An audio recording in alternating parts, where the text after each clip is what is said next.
What's up y'all, CyFy here, and in today's video, we're going to talk about 5 things to know about engraving.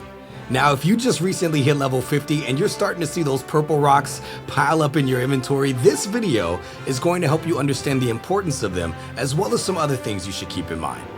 If you already know all this stuff, be sure to share it with someone who doesn't. But without further ado, let's get started. First, let's go over a basic breakdown and talk about what engravings are. Engravings are special effects that can be applied to your character that improve the effectiveness of certain abilities or characteristics, such as increasing the damage of attacks other than back and frontal attacks with the Hitmaster effect, or reducing your awakening skills cooldown with the awakening effect. Each effect has 3 levels, with the effect becoming more powerful at each level.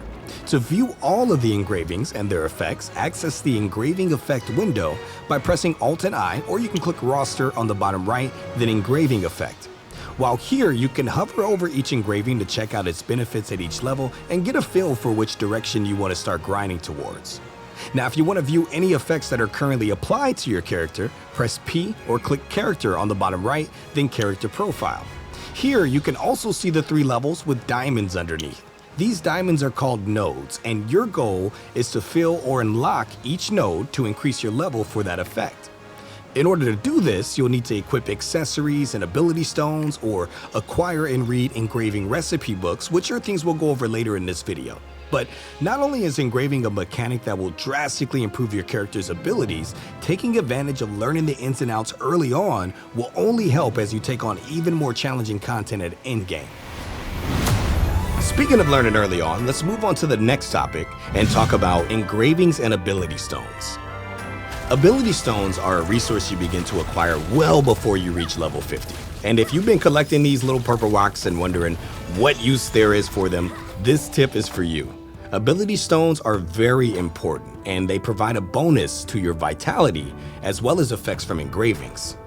Once acquired, you may notice it can be equipped. This is because ability stones must be faceted, a process where an ability stone cutter polishes the stone to activate the effects, allowing you to equip it. To begin faceting, find the ability stone cutter in any major city. Their icon on your map will be a blue gem. Once in the menu, clicking any stone in your inventory on the left side will allow you to begin faceting on the right. On the right, you'll see the 2 positive engravings and 1 negative engraving. You might notice there are also unfilled nodes under each effect, along with a pickaxe and a fee of silver next to that. Clicking the pickaxe on any effect will cause you to spend some silver to attempt to fill a node, resulting in increased effectiveness of the ability. Keep in mind, each attempt has a success rate and a chance of cracking that will increase or decrease at every try. This is going to make the process random. Also, faceting won't be completed until all attempts, including the cracks, are carried out.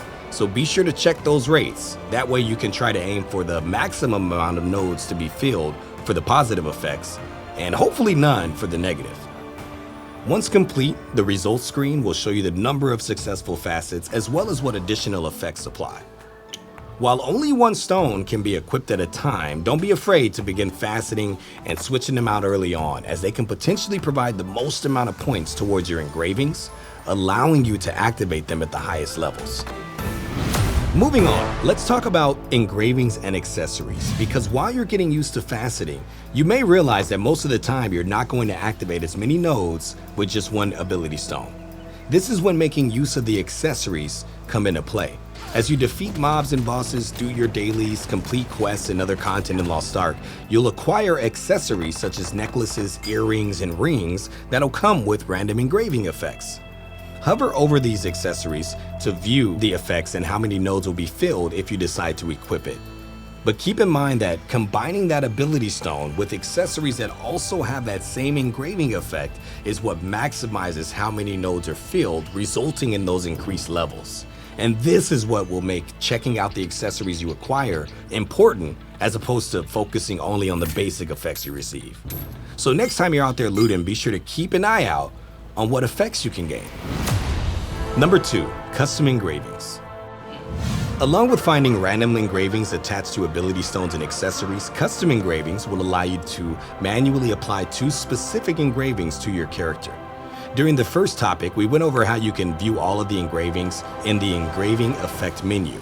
While here, you may have noticed two tabs, the Combat Bonus and the Class Bonus tab.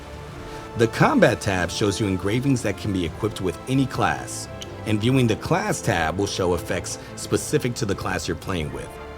Underneath each engraving, you'll see a number out of 20. This number relates to how many engraving recipe books you'll need to find and read to unlock the effect.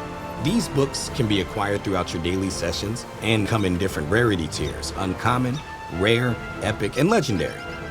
Keep in mind that each tier, you'll need to read 20 recipe books to advance to the next tier. And you must follow them in order, so you'll need to start by reading 20 uncommon books, then 20 rare, 20 epic, 20 legendary.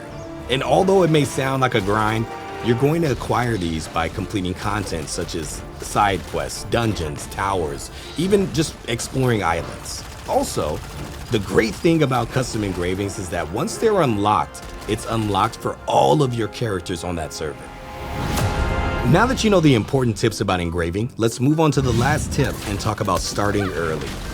Early on, you'll begin collecting ability stones, accessories, and engraving recipe books. And although you'll focus on these more once you hit level 50 and begin progressing through tiers 1, 2, and 3, it's a good idea to get used to them at the earlier levels so you're prepared once you get there.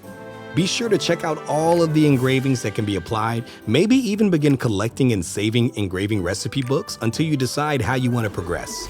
This will save you a ton of time once you hit level 50 because you won't have to go back and play through various content to acquire any of those resources. One huge thing to keep in mind is that recipe books, accessories, and ability stones can be placed into your personal or roster storage. That way you can transfer these to your alternate characters, or you can save them for yourself for later. This means you can always come back. Also, along with rewatching this video, in-game you can always click Guide on the bottom right, then Training Area. This will transport you to an area where you can walk through a step-by-step guide on engraving, faceting, and even ability stones. So if you're ever in game and you want a quick refresher, be sure to check it out, as you can practice as many times as you want until you feel comfortable with trying and spending your own money in game. But not only will starting early give you that jump start on building your knowledge with engraving, one of the biggest benefits is that it's going to relieve some of the stress of hitting level 50 and having to put this and other mechanics to use to battle even more epic bosses. You'll also use this to begin the journey of increasing your item level, so it's very important to get started early if you can. And that's all I got for y'all today. Thank you so much for watching this video, and as always, if you think that there's something that I missed, be sure to drop a comment what you think is a great tip that should be on this list. Also, you can find us on Twitch and Twitter under the username PlayLostArk. But for now, I'm Cy, and from everyone here at Amazon Games, stay safe, have fun, and keep gaming. Peace.